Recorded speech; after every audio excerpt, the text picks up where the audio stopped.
You cancel plans and feel relief instead of guilt. You look at your phone buzzing with invitations to parties, gatherings, events, and something inside you doesn't jump with excitement. It sighs with exhaustion. You watch friends post stories from crowded bars and concerts, and instead of FOMO, you feel something else entirely. Gratitude that you're exactly where you are. At home. In silence. In peace.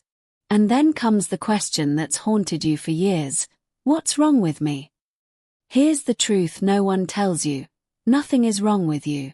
You're not broken, antisocial, or afraid of life. You've simply discovered something most people spend their entire lives searching for. The ability to be genuinely content in your own company. But the world doesn't celebrate this. Society treats your preference for home like it's a disorder that needs fixing. They call you a hermit. They say you're missing out. They imply that real life only happens outside these four walls, and that your quiet existence is somehow less than. This is the core paradox of the homebody. The very thing that brings you the deepest peace is the same thing the world tells you to be ashamed of. You've learned to find richness in stillness while everyone else is addicted to noise. You've cultivated an internal world so vivid, so complete, that external stimulation often feels like an assault rather than entertainment. You've mastered the art of self-companionship in a culture that treats solitude like a disease. And now you're caught between two worlds, the one inside that feels like home, and the one outside that keeps insisting you're doing life wrong. But what if I told you that the people who love staying home aren't avoiding life? What if they're actually living more intentionally, more deeply, more authentically than those who can't sit still for 5 minutes without reaching for distraction? What if your quietest life is actually your most powerful?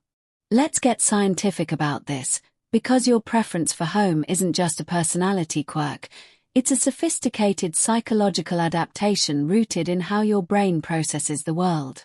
What you're experiencing is what psychologists call high internal self-presence, the capacity to feel more connected to your inner landscape than your outer environment. Your consciousness doesn't require constant external stimulation to feel engaged because your internal world is already extraordinarily active. Neuroscientists have discovered that people who prefer solitude show heightened activity in what's called the default mode network, the brain's introspective operating system. This network activates when you're not focused on the outside world, when you're daydreaming, reflecting, making meaning. While extroverts' brains light up with external stimulation, yours comes alive in quiet reflection. This isn't dysfunction. This is your brain operating at its optimal frequency. Research from psychologist Mihaly Csikszentmihalyi on flow states reveals something fascinating. People who are comfortable with solitude achieve flow more easily because they've learned to generate engagement from within rather than depending on external triggers. Your ability to be alone isn't a limitation. It's actually a form of advanced emotional self-regulation. Then there's sensory processing sensitivity, a trait identified by psychologist Elaine Aron. People with high sensitivity don't just experience the world, they absorb it.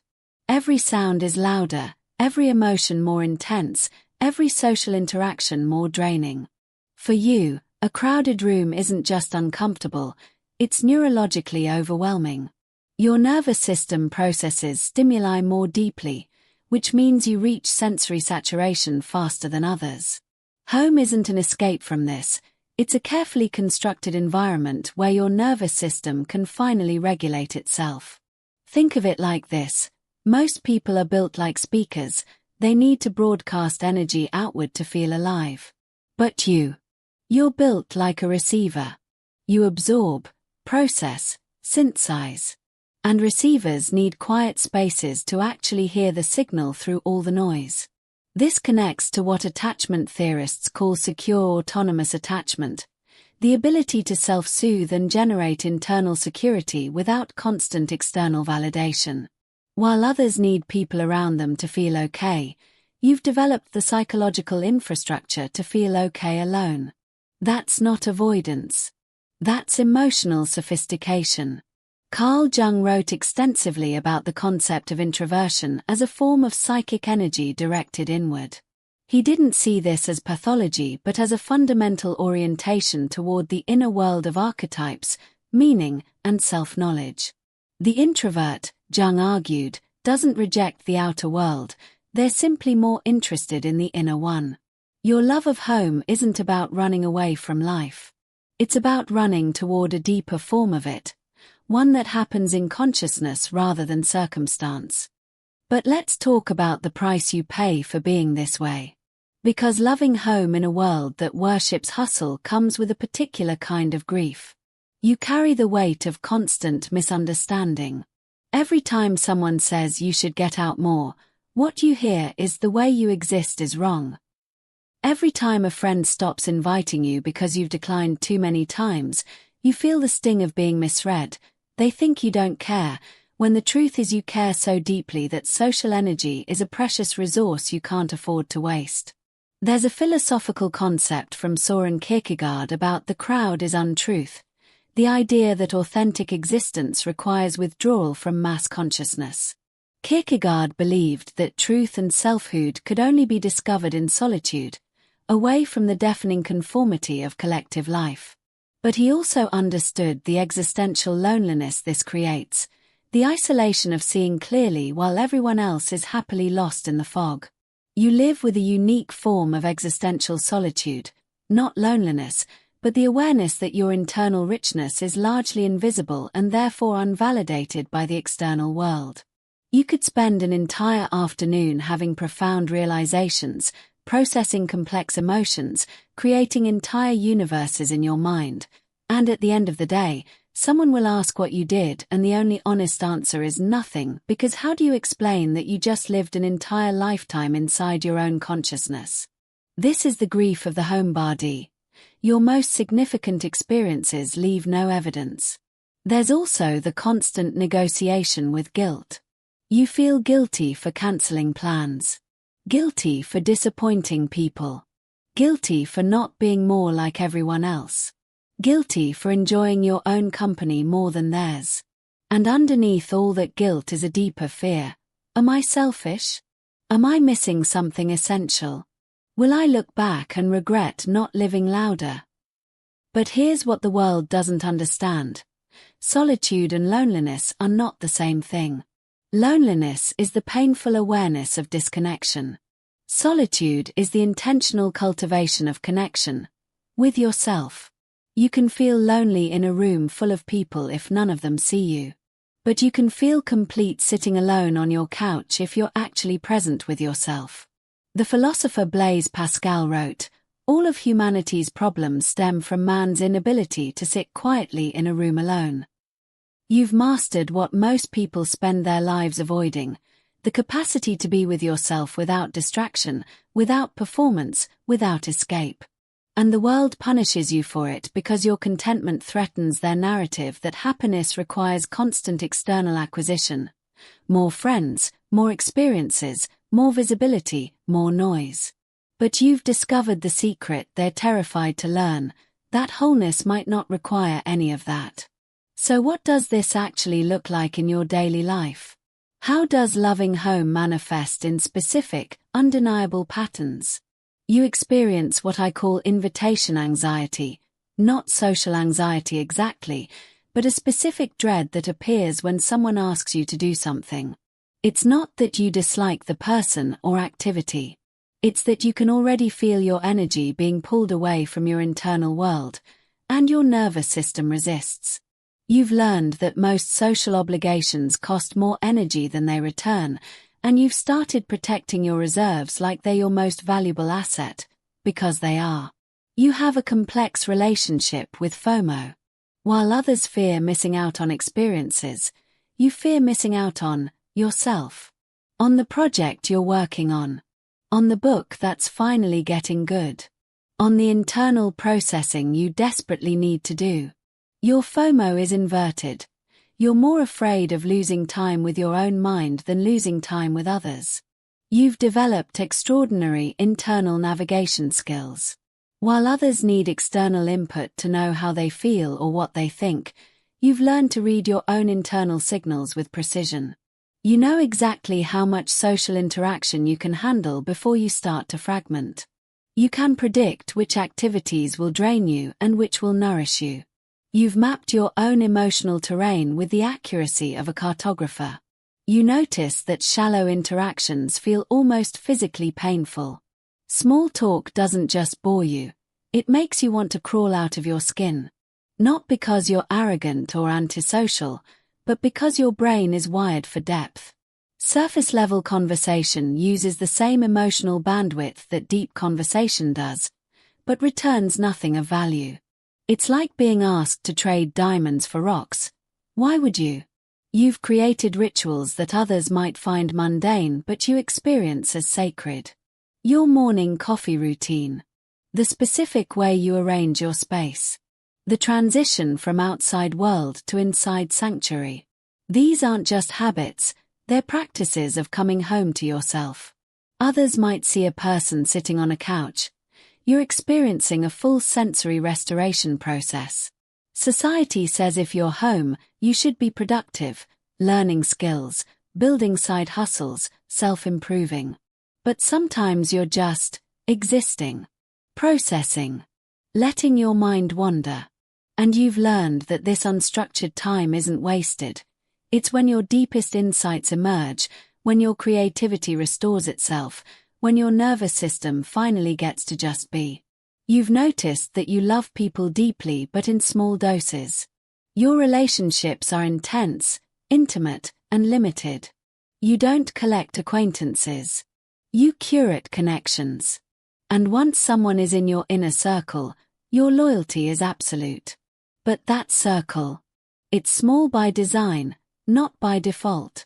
Because you've learned that depth requires limitation, you can't know everyone deeply, so you choose carefully who gets your full presence.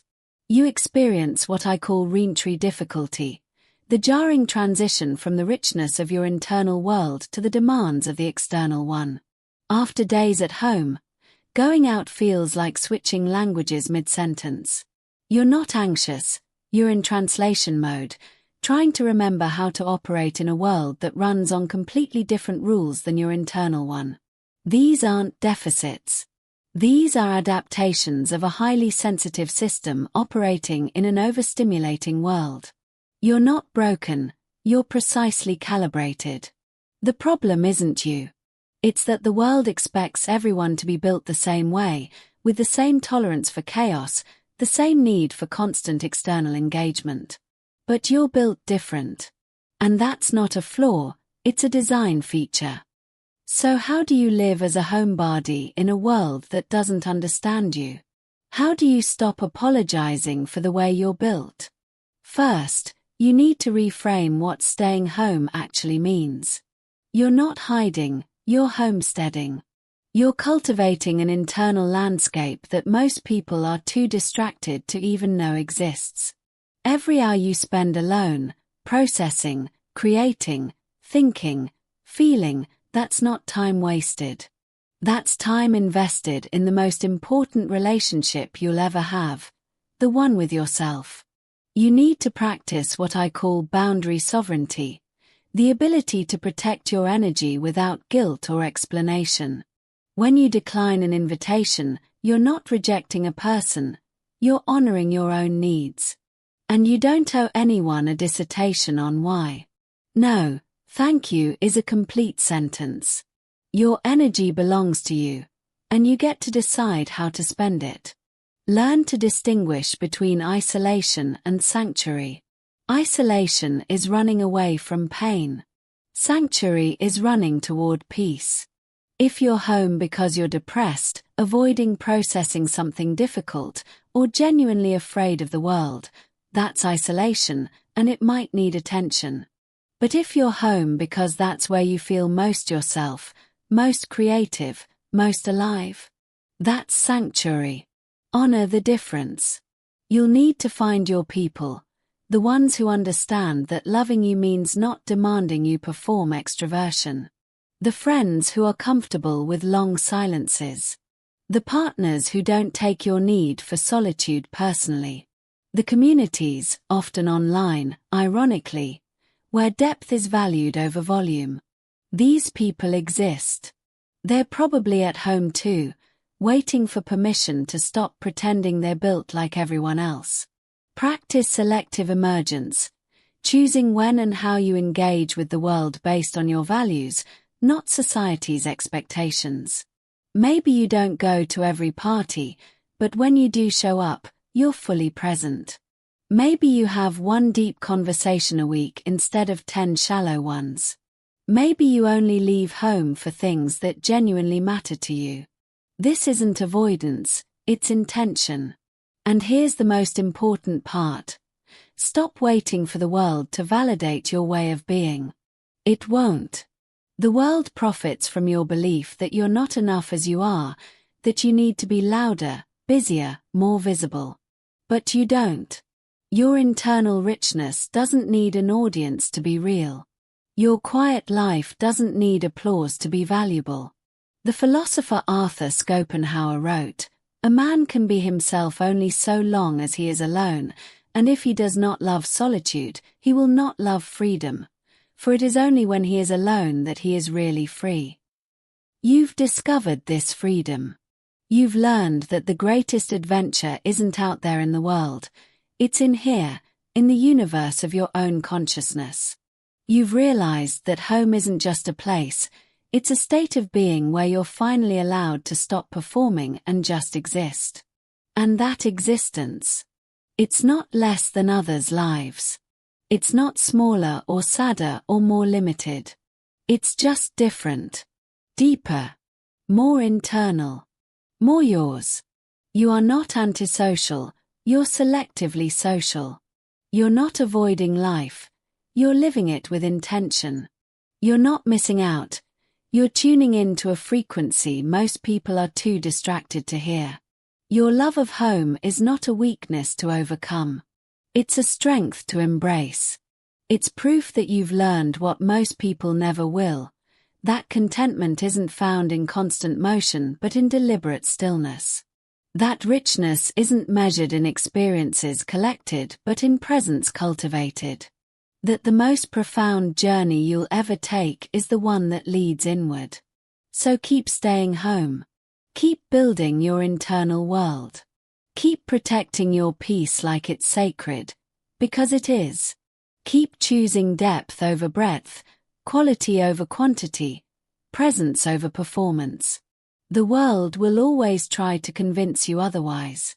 Society will keep glorifying hustle and visibility and constant engagement. But you know the truth they're afraid to face, that sometimes the most revolutionary thing you can do is simply sit still and refuse to abandon yourself for anyone else's approval. You are not strange for loving the comfort of home. You are not unambitious for preferring inner richness to outer validation. You are not broken for needing silence to hear yourself think. You are whole. You are exactly as you should be.